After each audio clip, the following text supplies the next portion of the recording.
कैसन रहिया तोहर बारे अपन पापा मारू के बासन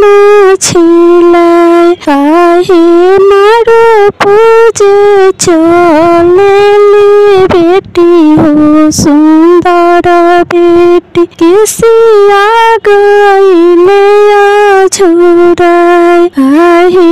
किसिया छोरावत परले पापा पर नजरिया आँखिया में झारा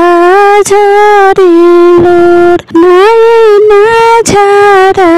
झरिलोर आहे धियावा हम की कराऊ पर संपव के करी प्रतिपाल आहे घोरवा चरलयले दुलाहा सुंदर दुलाहा पापाजी से अरज हमार आहे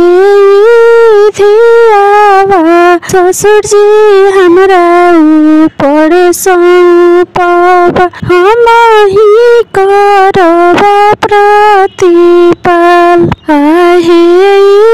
धियावा ससुर जी हमरा संपव हम ही करब प्रतिपाल।